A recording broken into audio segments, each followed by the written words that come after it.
unstoppable kick-ass confidence. Are you ready? Welcome to the Raw and Unscripted show with Christopher Rausch, where we help you overcome your self-created crap without the self-help fluffy bullshit. Now please welcome our host, Christopher Rausch.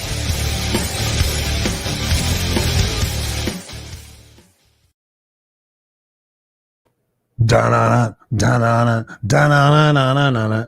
See, I got to keep doing it now. I've already started doing it, so now I just got to keep doing it. What's up, ladies and gentlemen, boys and girls?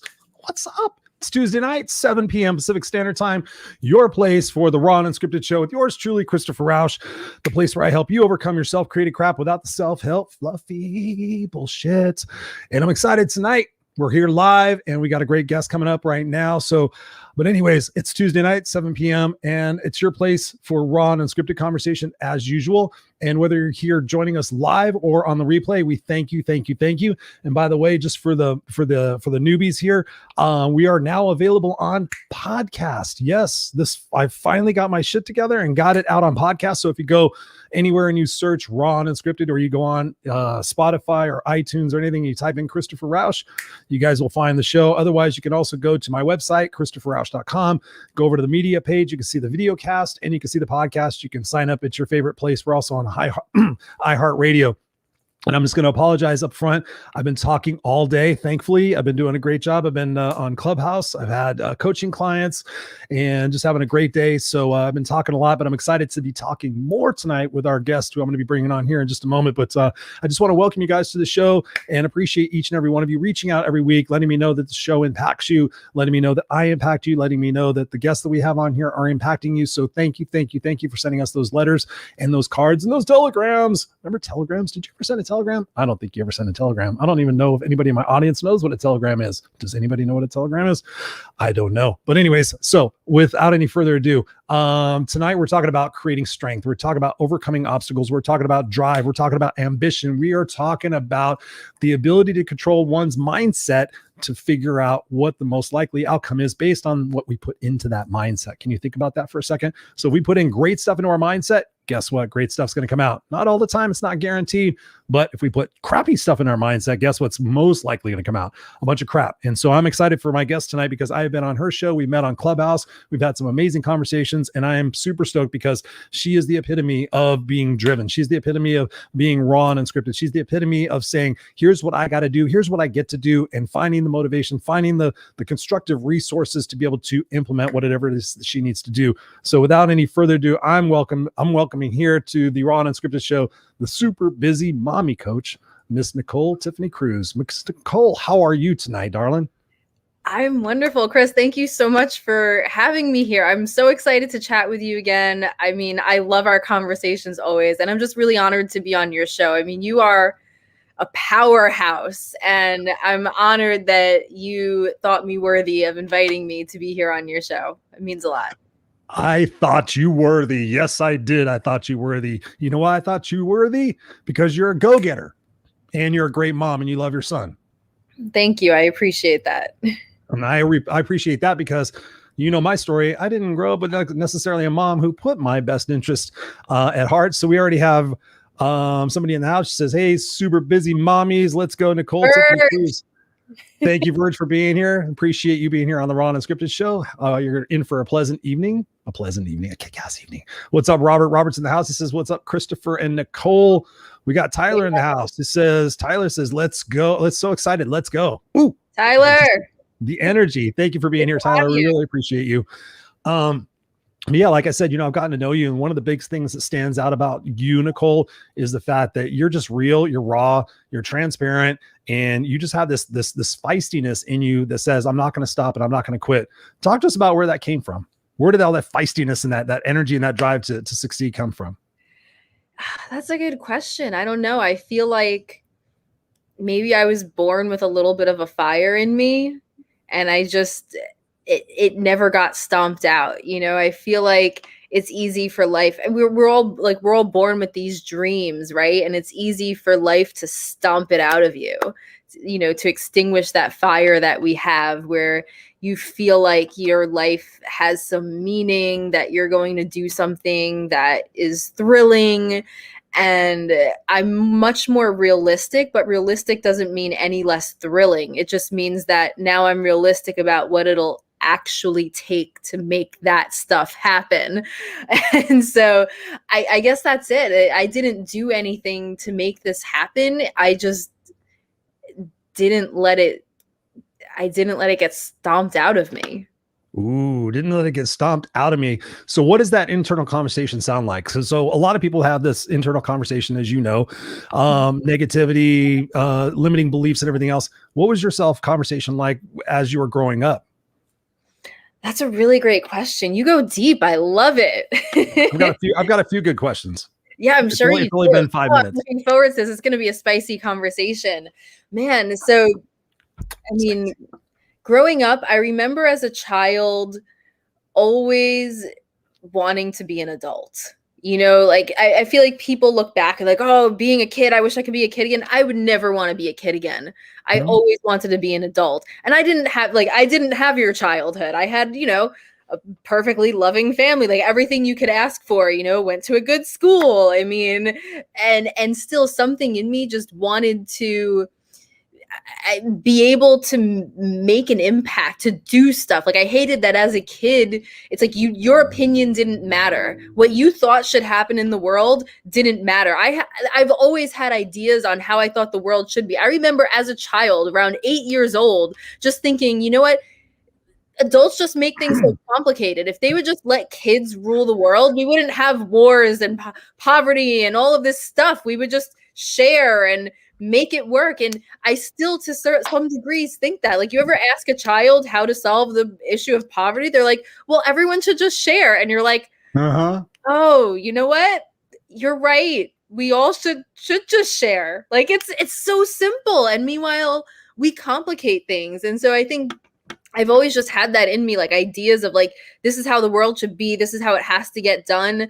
And, you know, I guess I was never super specific about how it needed to happen. And I just would always feel driven, like my internal compass would guide me in those directions with such strength that I couldn't give up on it. I mean, even when, no matter what happened to me in my life, it was just like, part of me, my soul would just be drawn like a magnet to something where I felt like I was moving in this direction of how I want the world to be. And I don't have any grand plan of taking over the world and solving all the problems, just my little corner of it. Like, I'm just like, I have to constantly be working towards, you know, being the change. Sounds so corny, but it really resonates with me on a deep level. Like I take that seriously. Like, that's how I live.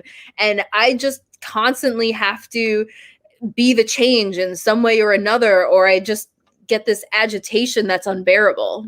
It sounds to me like you're very committed to being part of the solution rather than being part of the problem. That's what I'm hearing.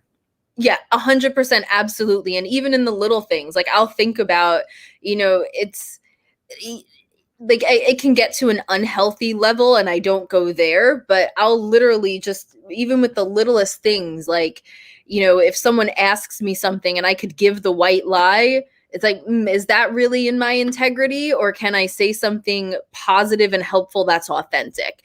You know, if, you know, am I going to hold on to this piece of trash and recycle it, or am I going to put it in this overflowing garbage container when there's a bunch of birds flying around, you know? And no, I don't 100% of the time do the thing that I would ideally want to do. Like, I'm not perfect. And I have those moments where it's just like, screw it. We can curse on your show, right? Oh, yes. Yeah, I thought I kind of had that feeling. Open language. Yeah, there are those times where it's just like, fuck it, I'm gonna be a normal person and not obsess over this shit. But I'm gonna spit my gum into the urinal. I'm not, and I know the janitor's gonna have to pick it up. Yeah, you know, like we have those moments, and I give myself grace when I have those moments. But overall, I try to be like, no, let's do it this way, let's do that, and just kind of let that lead me, because I feel better when I do that. You know, it's almost selfish. I get to feel good when I do that. I love going back and catching myself and going, really, Chris, is that what you're going to do? Is that where you're at? And always catching myself, because it's like, you know what, when we catch ourselves in those moments to leave something better than it was when we got there, that's what I kind of think about.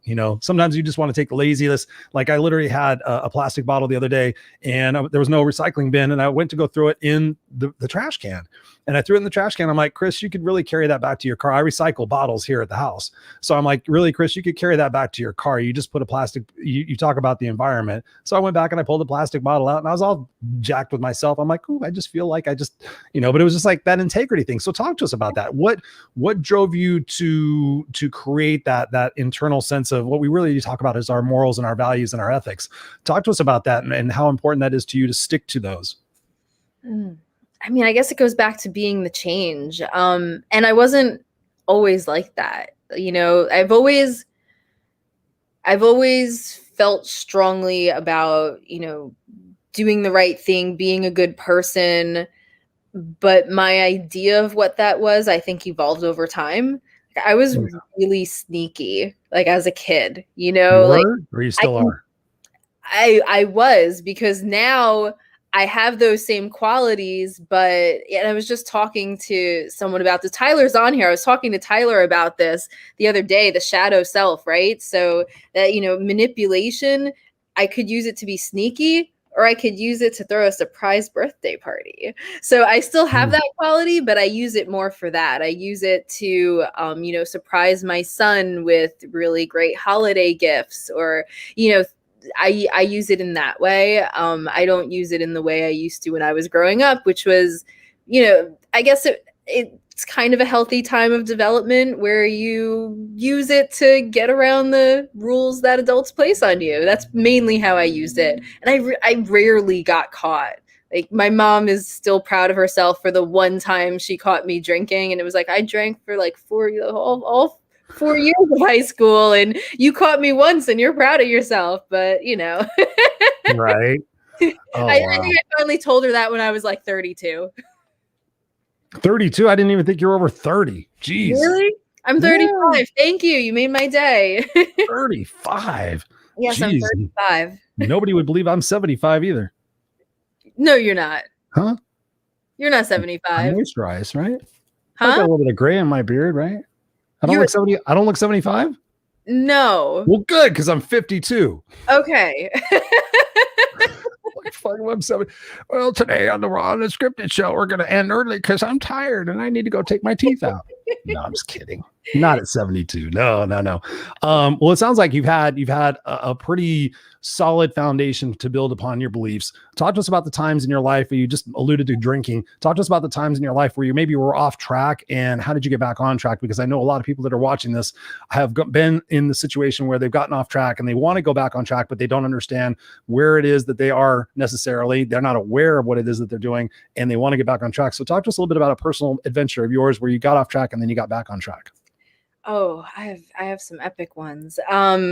So I think first I have to preface it by saying, while this was off track in a way, it wasn't, I guess, looking back on it with wisdom, it wasn't the ideal way to get where I wanted to go. I think my internal compass pulled me in that direction because it made me who I am today. And so was it really off track, or was it exactly on the precise track I needed to be on? Philosophical.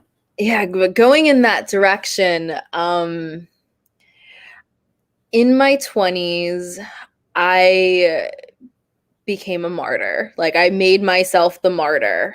And I, at the time, felt really good about the fact that, remember I said growing up, I wanted to be an adult so I could have that impact, do stuff that mattered, Right. And so this is how I did it. And I did it in a way that wasn't that wasn't healthy. And that wasn't even always that helpful. Sometimes it was, sometimes it wasn't, but I pretty much made myself a martyr. And I was just like, I can do this. I have the power to make this better, make that better, make that better. And it was just so self-sacrificing that I let people take advantage of me.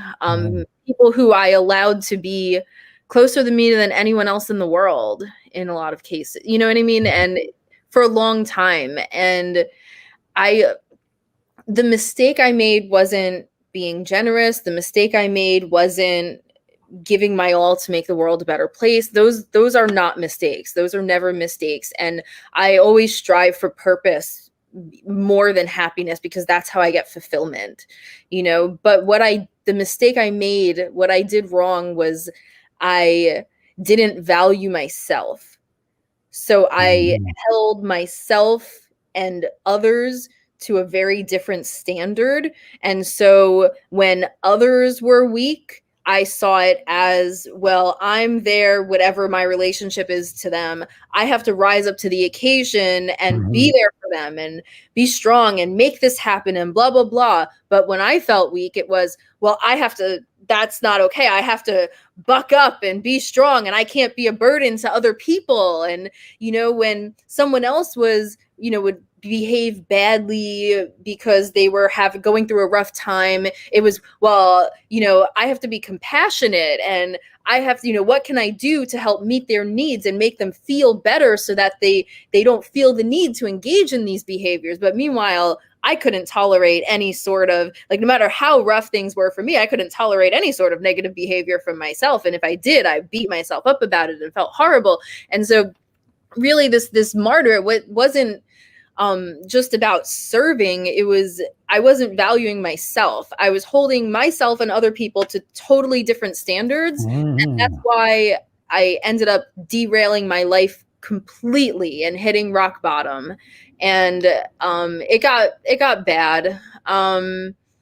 And I've learned that if I want to have that kind of impact, I need to hold myself and others to the same standard, which sometimes means giving myself more grace and sometimes means holding others more accountable and not giving when I wouldn't feel that I deserve it in that same situation. And the only way you can get the power to make a big impact on the world is by getting others involved.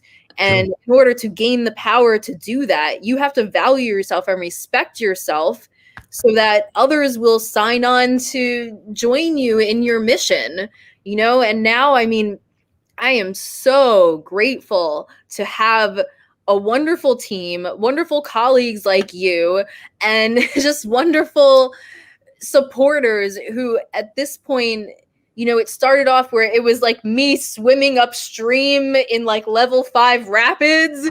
And now it feels like I'm just being carried in the current because the mission's taken on a life of its own. And that's the difference. You know, that's the difference.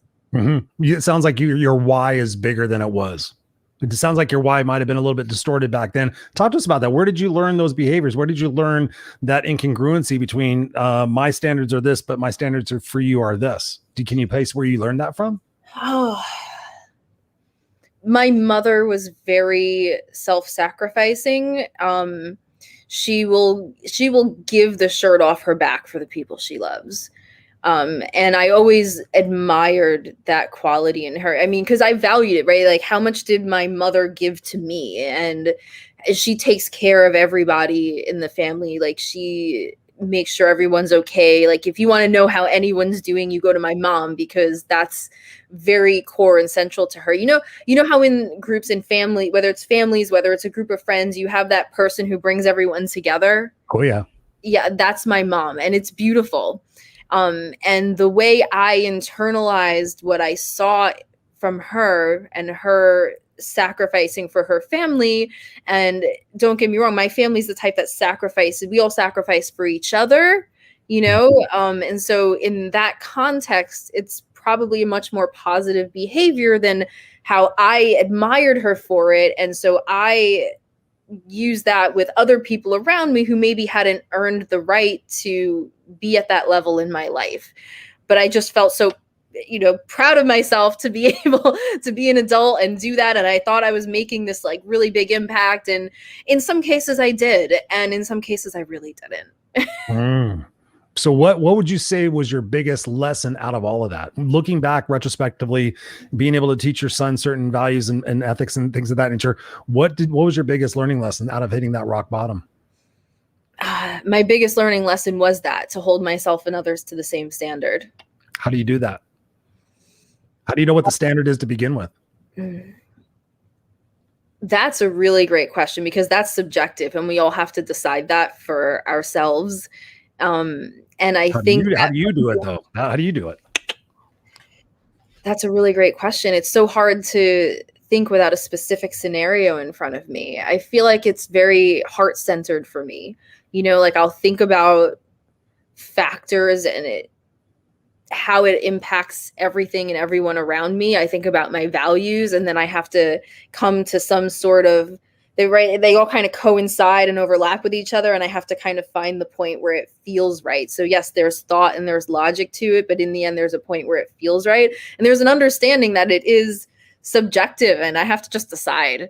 And I think when it comes to holding myself and others to the same standard, I literally flip scenarios in my head. Mm-hmm. So I'll literally, when something maybe doesn't feel right, or when I'm looking at a situation and I'm not sure how to proceed, I'll think, well, if that were me, what would I expect from others? What would I tolerate from, like, in a lot of cases, if it were me on the other side, I wouldn't have even accepted from other people, you know, what I was giving, because I would have felt so bad to accept it. Like, no, I'll take care of it. Don't worry. It's okay. Like, and meanwhile, here I was just, and like, that incongruency is not healthy.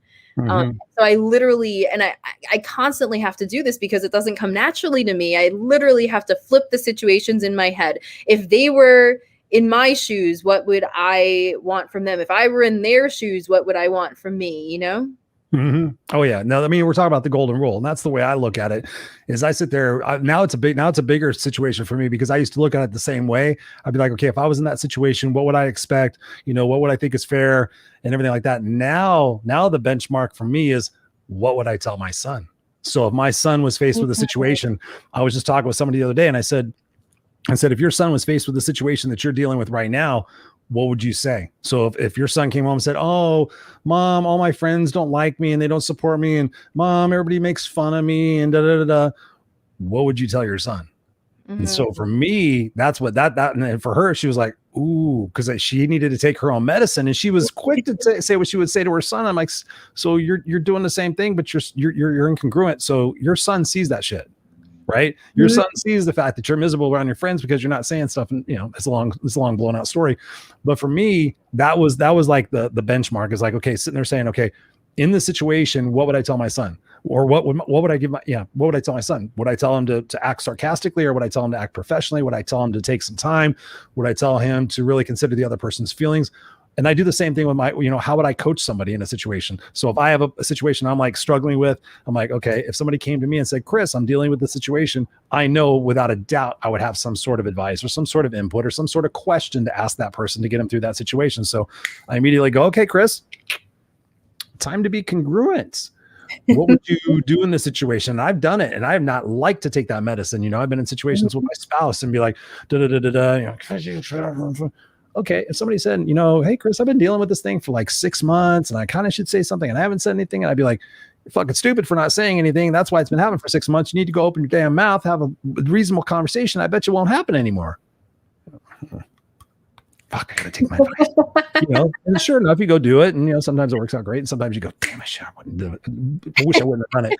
Because I want to get into that for a second, but I just want to say hello to all the beautiful people that are joining us tonight. We got Robert's in the house. Of course, we had Tyler. We talked about that.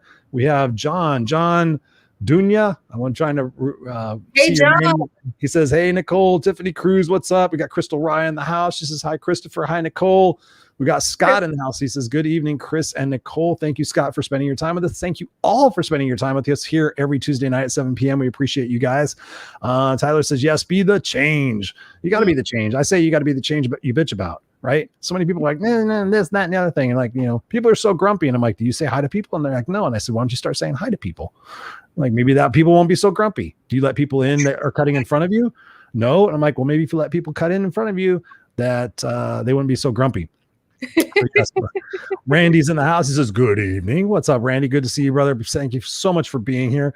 So let's think about the people in the world that are watching this right now. And let's think that the last 18 months, they have been through hell and back. We've all been to hell and back in one way, shape, or of another. Some of us have had better hell and back. Some of us have had traumatically, deadly, tragic to hell and backs. Given your experience as a fighter, as somebody who has been through the trenches in different situations in your life where you've had to grow and you've had to pivot, because that's one of the things I love about you, Nicole, is the fact that if I put you in a situation, I have no doubt that you wouldn't figure it out. If I put you in a situation, if I dropped you in the middle of East LA and I said, "Okay, Nicole, you need to get your ass back to your son, and here's $50," you would figure it out. You would figure it out. So I have no doubt on that. But some people don't feel they can figure it out. Some people don't feel like they have the empowerment, the ability, and a little bit of what we're talking about here, the opportunity to receive, right? So many people are not ready to receive help and receive abundance and receive success. What are your thoughts on that, to get people to switch their gears from being in a victim mindset to being a more in a victor mindset, and having that not even a belief, that guttural knowledge that wherever you put me, I'm going to figure it out and I'm not going to stay there? Talk to us about that. Sure. There are so many layers to that. Okay, let me break it down. So the first thing I have to say, which is like probably the annoying answer, a lot of that comes from your physical state, because your biology and your psychology are so intricately connected that if you want to start feeling more positive in general, get out of, say, like a depressed and anxious mindset to the point where you feel good enough where you can think about even going and doing stuff like that, you got to look at the body. And I mean, that's the core of what I do. Like, as a fitness and holistic health coach, that's the direction I went in, like channeling it specifically towards resilience, because that's what saved me. Like, I don't know how I would have gotten through everything without that background specifically. So yes, like when you're going through hard times, I feel like the mindset is, oh, now's not the time to be strict with my diet and work out. And no, that's when you need it the most, because that's what's going to make you the person who can handle that shit. Mm-hmm. You have to be at the top of your game physically and mentally. And so no, now's not the time to worry about your six pack, but now is the time to worry about, creating positive neurochemistry and neural networks and all that crap that builds your mind. Now's the time to worry about, reducing inflammation so that your brain can actually function clearly. There are so many layers to this.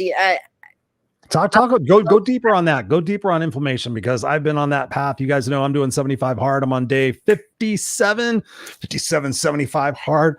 Oh, I want to drink though. I'm ready to drink. I'm ready to get my groove back on, Stella. Oh yeah, I am. But yeah, discipline. Mm-hmm. Yeah. So inflammation is the underlying common denominator in pretty much every common disease. I mean, any syndrome, right? Any syndrome or any what was I was like fibromyalgia, all these little autoimmune disorders. I was trying to think of the word autoimmune disorders. Mm-hmm. From autoimmune things like IBS, all the way to cancer and Alzheimer's and heart disease and diabetes. You look at all of them, what's underlying them is inflammation. And inflammation, diet and exercise, and also stress management and sleep, right? Like those are like the four things that if pretty much you get those things under control, everything else just kind of falls into line. It's like dominoes. And a little bit of water, half your body weight in ounces of water every day. Ooh. Oh, yeah. 100%. And I mean, people will obsess over so many things. And yes, organic is better. And yes, filtered pure water from the glaciers of the Alps is wonderful.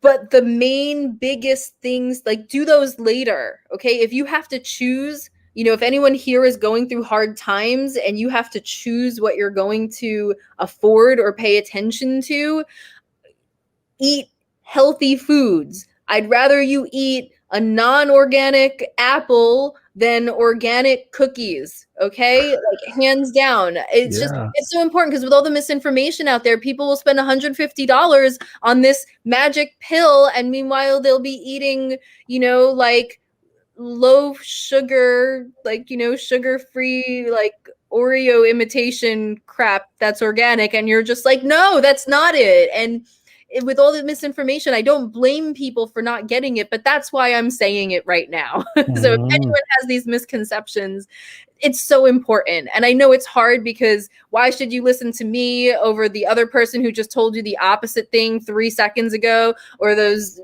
testimonials which could have been purchased and they chop off people's heads because it's not the same person in the before and after picture. They're bought people, right? Not always.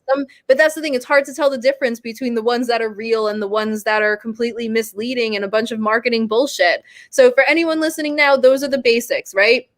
Sleep. You know, like, yes, sleep is important. Make it a priority. I know when you have young kids, when you have families, when you have 3 jobs, it's not always going to happen, but making it a priority doesn't mean you beat yourself up when it can't happen. It means that if you have the choice between binge watching or sleep, you're going to take sleep when you need it, right? Stress management, yes. Mindfulness, I cannot say enough good stuff about mindfulness. And if you are having trouble integrating, you know, and carving out time and integrating an actual meditation practice, there are mindfulness strategies that you do throughout daily life. You don't have to carve out any time. So, I mean, anyone can hit me up if you want more on that. I won't go on a rant about that right now. And yeah, like eat like food, like, you know, with ingredients that are ones that your grandmother would have cooked with, you know, ones you can pronounce. Exactly. Like real stuff. Well, I'm thinking my grandmother cooks with adobo and sazon, and it took me until I never questioned it because Abuela used it. And then when I was like 28, I looked at the ingredients one day out of nowhere, and I was like, what have I been feeding myself? So overall, like, read the ingredients. Anyone who's worked, like done any of my programs know that I will like rant that a million times. Read the ingredients, read the ingredients, read the ingredients, and move. Like, it's that simple. It's not easy. I'm not saying it's easy, but it is that simple. And don't get distracted by all the shiny objects and the ads and the marketing stuff that's thrown in your face. Yes. So you're known as the super busy mommy coach. And so talking about what you're talking about, you're raising kids, you're trying to get all this stuff in. How do you structure your day? How do you recommend people to structure their day so that they're able to get all these things in? Because I know for me, I use a calendar. And if I don't use the calendar, if I don't structure everything in, I'm usually at the end of the day going, oh my God, I still have 7 things left that I didn't get done. But if when I am very proactive and I say, okay, that's going to take an hour, I'm going to put that in my calendar, and I'll make sure I get that done. Chances are more things get done. Talk to us about how people who are so busy make time for themselves. And I want you to also talk about mindfulness, because I think that's super important. What is mindfulness to you, and how do you keep your stress level down? Sure. So I'll talk about the scheduling thing first. Super busy mommy coach. As you can imagine, I work with a lot of parents. The biggest group I work with are single moms. And so part of the challenge with that is that, yes, you can schedule things in, but you don't have full control over your time when there's a toddler involved. You don't have full control over there are tantrums. There's pooping on the carpet. I never got that one. Thankfully I haven't, but you know, I hear stories. There are innumerable ways that everything gets switched around. And so when I think about scheduling, I don't think about creating a calendar and then you're supposed to actually follow it. I think about taking it's like blocks, right? Imagine you had a bunch of blocks and you had to fit them into one rectangle. And that's kind of what a calendar looks like, right? You put the blocks in, but you can move them, right? So like, let's say something happens here. So you have to move this, move it here, move it here. It's like a puzzle where you just kind of move all the stuff around. And so I think about scheduling that way. I schedule it all in, knowing that I'm not going to stick to it. But because I took the time to put all the blocks in place, when one of them has to be moved, it's easier to know exactly how to adjust everything else to fit in with it. Like I'll know where those empty spots are. I'll know, well, this has to be done this week. And so I'm going to have to take it out of this. I'm going to have to cancel this and move that out of there. I'm going to have to, pull a late night so I can, when it's all planned out in front of you, and that puzzle you've put together has all of the pieces you need to reach your goal, then it's just a matter of swapping things out and changing them, as opposed to like, I wonder if I'm on track. I have this goal. I'm doing stuff. Maybe I'll get there. Oh, wait, it's the day I'm supposed to get there. I'm nowhere near it. What just happened? Right? Like, that's not helpful. The other thing is what I call, when I'm working with clients, extreme prioritization. And the idea is that we all know to prioritize, right? That's common sense. Like, everyone here has heard that. Everyone prioritizes. That's duh. Okay. But I think what happens is when you get to a certain level of busyness, even the most important things that you normally consider non-negotiable can't get done. And when it gets to that point, it can be tempting to be in denial of the fact that everything can't get done and try to somehow get it done anyway. And things inevitably fall through the cracks, and you haven't mindfully chosen what's going to fall through the cracks. It's going to choose itself, right? Mm-hmm.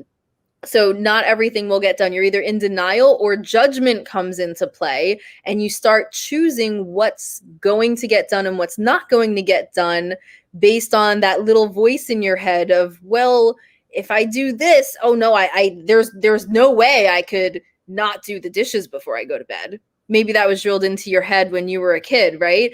Whatever it is, there's a judgment like, well, I'm not that kind of dirty slob person, or I'm not the kind of person who cancels plans, or no, I don't want to be like that. There are these judgments, people around you, based on all that input from your whole life, it's been conditioned.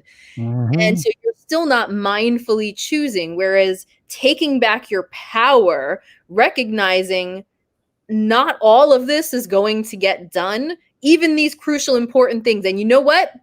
I'm going to have to deal with the consequences of whichever one of these really crucial, important things doesn't get done. I've dealt with lawsuits. Okay. That's the extent I've had to prioritize. And I know a lot of people listening can relate to stuff like that. Okay. But so I'm not just talking from my rosy little life. Okay. I get it. You have to choose which one won't get done and mindfully choose which consequences you're going to deal with, as opposed to being in denial or letting judgments come into play and letting those choose for you. Like, well, I have to do this, and so I'm not going to do that. And then you're letting other factors choose your destiny instead of taking control of your life. Taking control of your life. By Nicole Tiffany Cruz.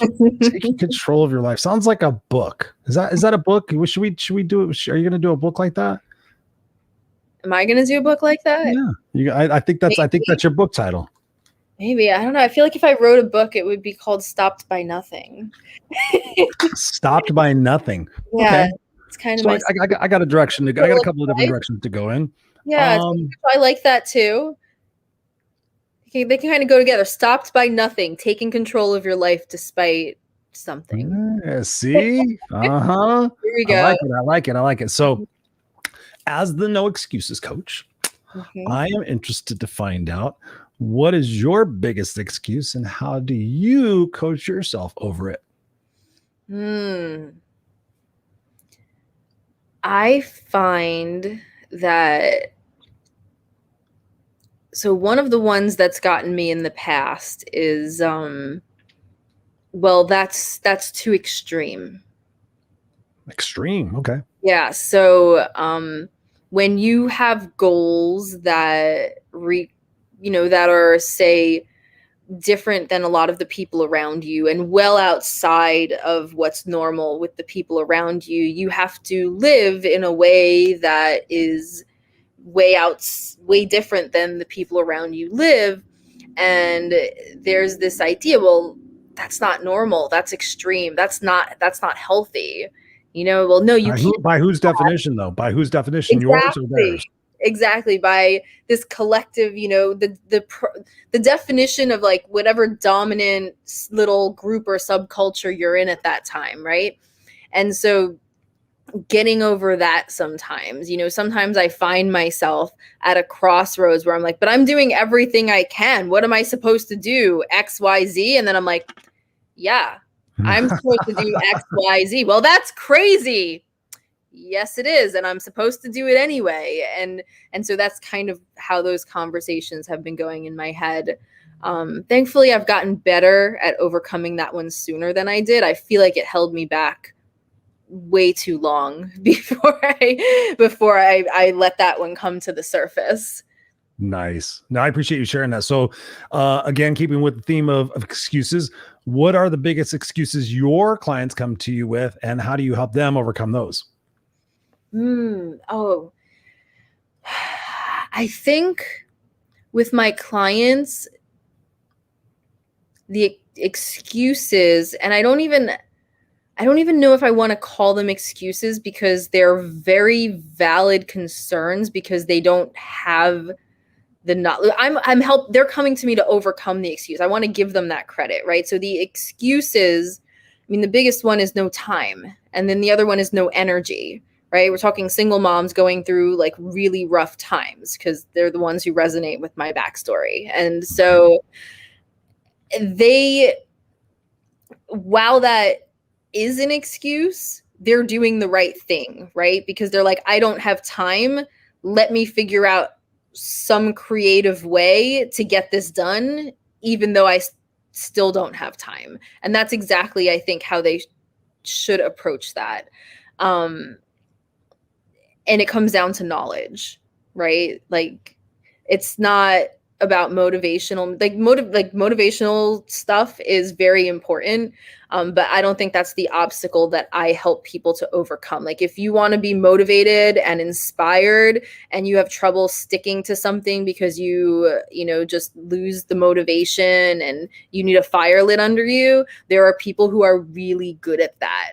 I'm more so the type of coach who's really good at finding innovative solutions to problems, strategic solutions. And so, no time, no energy. Those are valid excuses. They really don't have time. Like, they're not wasting their time. They are really like overflowing, important stuff not getting done, and no energy. They really don't have energy. Like, it's like, well, I get about 4 to 5 hours of sleep, and I'm still breastfeeding, so I have to wake up in the middle of the night for that. And you're like, what?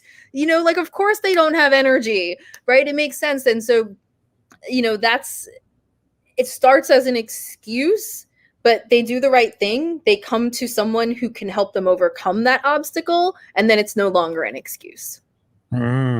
So going with the excuse of not having time, how do you help them prioritize what it is that's most important to them? Because everybody has 24 hours in a day. J-Lo has it. I have it. You have it. Somehow, those of us who are successful figure out a way to do it. So obviously, from my situation, it was realizing that the priorities were really not the priorities, because the word is actually singular in its original form. It's a priority. So what is the most important aspect of what it is that I need to do?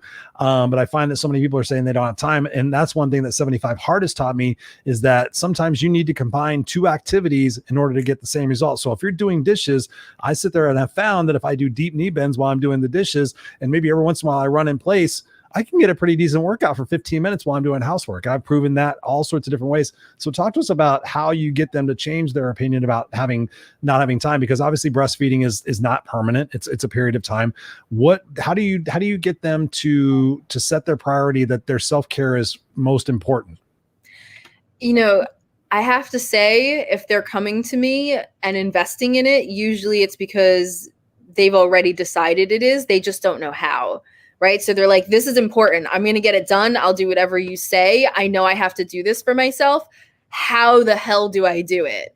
Right? They're literally like, I'm at a loss. And you'll have the ones who are working 2 jobs, mother-in-law has cancer, toddler, infant, teenager who's like, off doing who knows whatever mischievous stuff teenagers do. And like in a given day, like they're already filled to the brim with extremely important priority stuff where you can't say, well, just cut that out. You know, like there's nothing that you can look at and be like, yeah, you don't need to do that. It's all very much needing to get done. And so where I strategize with is how do you create an effective regimen that actually gets high quality results under those conditions? Because they'll come to me and they're already doing what they can. They're like, yeah, whenever I can, I'll like stop and do some squats. And I'm like, well, how much weight do you use with the squats? No, I just do like regular squats. Okay, have you ever held your 3-year-old or your 2-year-old on your hip and bent down and picked something up off the floor? Oh yeah, all the time. So that's a squat with like 40 pounds. Those body weight squats aren't going to do anything, but I can tell you what will do something, right? So why don't we have you do power burpees? Why don't we have you do squats with dumbbells? Why don't we, and so you bringing the exercise science into it, applying exercise science to the life of a busy single mom. And you don't have to sacrifice results at all, right? The whole idea that we have to do our exercises back to back in a single period of time that we call a workout, like that's not science, that's convention, right? People took exercise science and they're like, okay, we should do all of this together. Okay, now have people fit it into their lives. Do this, just build your life around it. Whereas if you take exercise science and in the most common sense ways possible, apply it to the conditions that busy single moms typically face, you end up with a very different solution that still gets the same kind of results, right? Like I teach moms how to do their first pull-up and it takes like 30 seconds a day. It's like literally you go to the pull-up bar, which I have, the doorway pull-up bar, you go, you do as many as you can. You have a little like step stool there if you need it. So you can do negatives or you can do them with your feet supported. And if you do just a set a day, ideally a few sets a day, which takes when you're first starting off, if you want to do like 3 or 5 of them, it takes 10 seconds? Yep. Whenever you go in and out of the room, you can jump up and do like a negative if you can't do a pull-up yet, right? You did a couple of seconds and that's all it takes. Like that one challenge, your muscle is like, oh shoot, I need to adapt. I'm going to need more resources over here. We need to be building some muscle. We got some construction to do, right? Like that, it just takes that one little stimulation and then you do it again and you do it again and you make sure there's enough rest where you're not completely getting sore to the point where you're not recovering, and that's it. You'll be able to do pull-ups. And so if you apply that same type of concept with, your entire body, working it into a regimen, and it's not about here's the workout. It's like more of a checklist. It's like, okay, I have to do these sets today. All right, I got this one done while I was waiting for my toddler to try to go pee-pee in the potty. And I got this one done while that was in the microwave. And, they're scattered. But you have to know what workouts work best under those conditions. Because if you're, like let's say you were training like a soccer player, like an athlete, they need to have muscular endurance. And in that case, you need the exercises to be stacked back to back, where there are other types of exercises like the ones that bodybuilders use. And bodybuilders are all about physique and looking good, right? So that's what a lot of people come to us for. And those actually require short bursts with rest in between. Like if you are a professional, or even a power lifter, you're a professional power lifter, you're going to do your set and then you have to rest in between your sets. Well, that's perfect for a multitasking parent. It was just like, so I was like, why are all of the mom workouts using muscular endurance workouts instead of, like hypertrophy and power kind of workouts that require rest so that they can multitask? Oh wait, sexism, but that's a whole other that's a whole other show. Does that still exist? Does that really still exist, sexism? Occasionally. I mean, talk to the single moms I work with. That was some of the stuff we hear, man. Yeah. No, I have mad. Obviously, I was raised by a single mother, so we've had those conversations before. I was on your show, and so I have mad respect for single moms. I dated a single mom who had 2 kids, and saw what she did and saw what she went through. And to your point about poop on the carpet, I didn't get to experience this firsthand, but she told me one time when I first started dating her, she goes, "Don't go in the girls' room," and I was like, yeah, I'm not. I wasn't a dad. I wasn't the dad type. Trust me. And I'm like, no. And then like a year later, she goes, remember that time I told you not to go in the girls' room? And I said, yeah. And I said, what was that all about? She goes, well, Kimberly and Christina woke up in the morning and decided to use their poo in their kitchen set. So they were using it for Play-Doh, and it was on the wall. And I'm like, I'm so glad that I didn't get confused to go in that room, because if I had seen that situation, I probably would have left pretty immediately. So, but then I found out that all kids do weird stuff, so it's all good. But yes. So again, massive respect to you and single moms. We've already been talking for 49 minutes. Yeah. You and I could talk forever and ever and ever. Robert's chiming in here. He says, I had one of those bars. He says, I had one of those bars back in the day before I joined Gold's Gym at 18. And Robert has arms the size of Arnold Schwarzenegger's legs. Wow. I don't know. But you're right. I mean, that's the thing. That's the thing I love about you, Nicole, is like you figure it out. If you want it bad enough, you figure it out. If you want it, okay, I can do 10 burpees in between every time I make there's things that we can do. And that's something that I love about what I do as a no excuses coach is really getting people to get resourceful. It's like, if you want it bad enough, there is no try. You're just going to either do it or you're not. And that's where I'm at now, is I'm so sick and tired of people saying, I'm going to try to do that. I'm going to try to do that. And my best approximation, I would say 90% of the people who I've heard said they were going to try something never did, or tried once and didn't stick with it. Mm-hmm. And it's like, try's bullshit. It's like, either you're going to do it or you're not. Stop fucking with yourself. Stop messing with yourself. I'm going to try to lose 15. No, I'm going to lose 15 pounds in 2 months, and I'm going to commit to it. I'm going to work out every single day. If I need to work out twice a day, I'm going to do it. I'm going to do whatever I need to do. I'm going to actually, throw out the food that's bad for me. Whatever you guys want to do, you can do. So I have one final question before I ask you where people can get a hold of you. Sure. And it's something that I've just been kind of playing with. If you can meet one person, dead or alive, who would it be? And what is the one question you would want to ask them most? You could take a moment to think about this, because I realize, but I've been thinking about asking different questions, because mostly I'm always, about the person and everything else. And I'm just like curious, who do people want to meet, and what would be that question they want to ask them? So it'd have to be someone I've never met before. Okay. Is that true?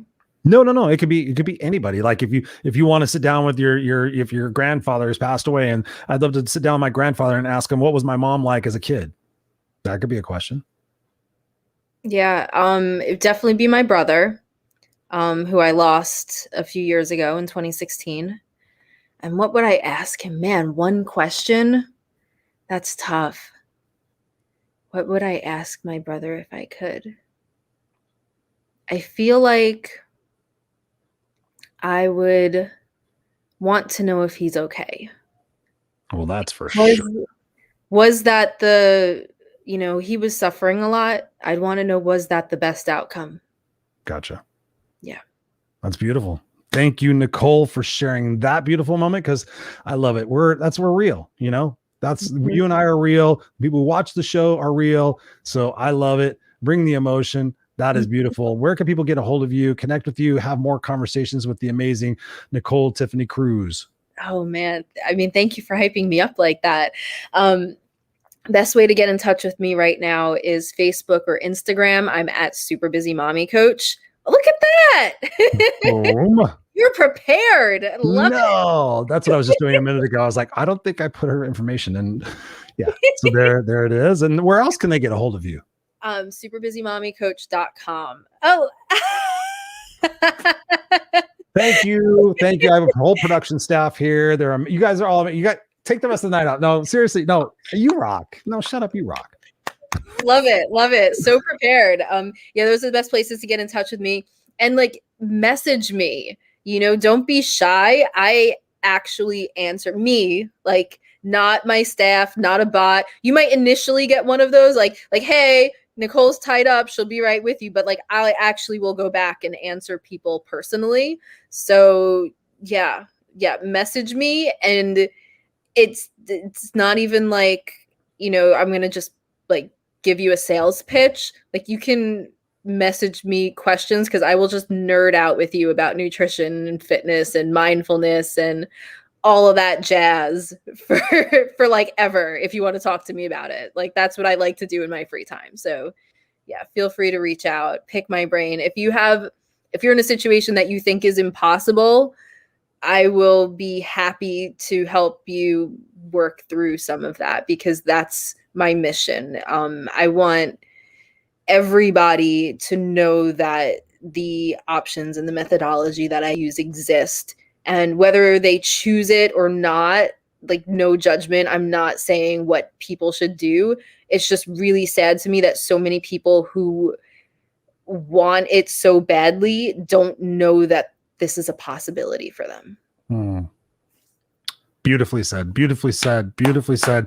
Thank you, Nicole, for being here on the Raw and Unscripted show, for being who you are at your core. I love you. I think you're awesome. Keep that shit up. I'm going to place you backstage in the green room. Don't go anywhere because we're going to have a conversation. I'm going to close out the show, but any final words for our lovely audience?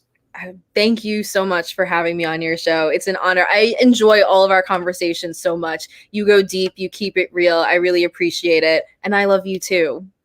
Thank you. Thank you. Thank you. You got it. All right. I'm going to place you backstage here for just a second. Ladies and gentlemen, boys and girls, now I got to stare at the camera. Robert says, what's up? Robert says, my mother did ask me why her arms were getting smaller. It turned out she was doing resistance training every day. Once she took the day off between resistance training, her arms began to grow. Yeah. Big arms. Come on, people. Robert says, thank you, Christopher and Nicole. Thank you guys, each and every one of you, for being here, whether you're live or on the replay. And the most important thing I want to leave you with tonight in the final words, the parting thoughts and the messages are most important. Are you leveling up? Are you leveling up? It's a Facebook Live I did yesterday, a little walk and talk video that has garnered some attention because I was very passionate about it. And what Nicole and I are talking about as coaches, as people who have been through the trenches of the shit that can happen in life, we're living proof. We've been to the school of adversity. We've graduated from the college of hard knocks.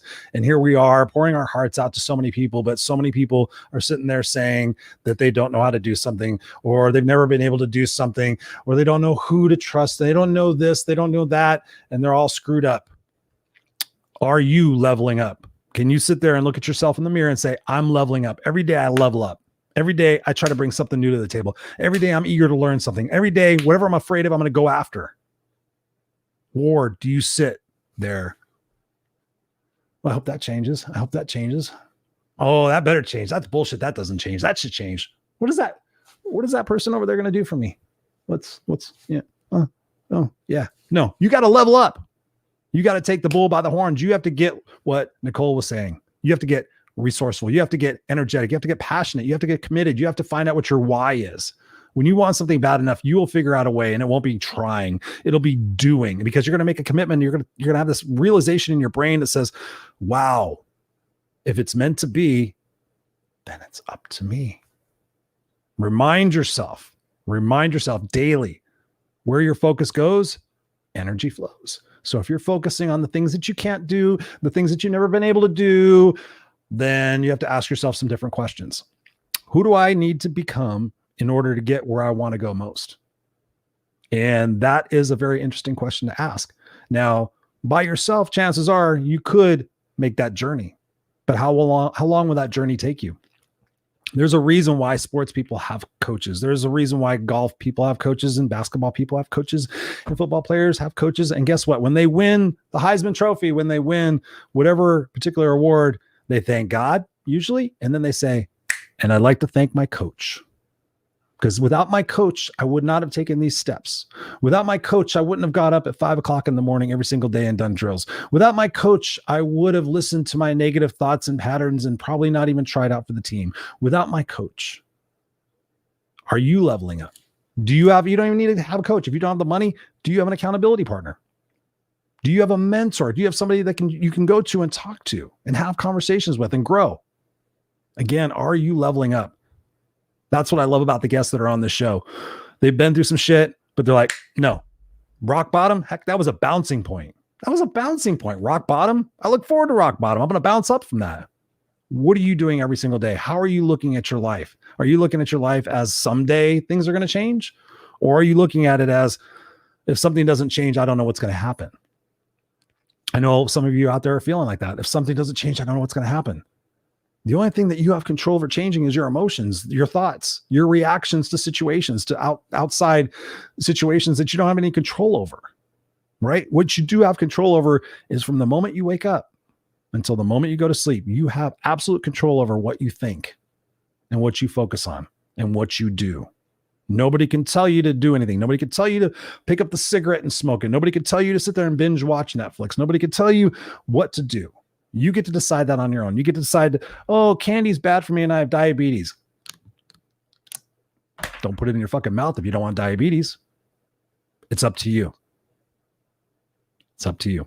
Nobody else. I love you guys. This is the Raw and Unscripted show. I'm Christopher Rausch, your No Excuses coach. If you're finding that you're struggling a little bit, hit me up. Hit me up in the DM. Say, Chris, I'm struggling a little bit. I'd love to have a conversation with you and change my life. Literally, you can change your life with a conversation. All right. I love you guys. Tune in next Tuesday. We have another show for you, 7 p.m. Pacific Standard Time. I love you guys. Again, go over to ChristopherRausch.com and check out the media page. Subscribe to the podcast. Check out the group coaching. We got group coaching launching September 13th. It's a brand new program. It's amazing. I put a lot of effort into this, so it's going to be life-changing. It's going to be life-changing. I love you guys. Stay classy. Stay kick-ass. We will see you next time here on the Raw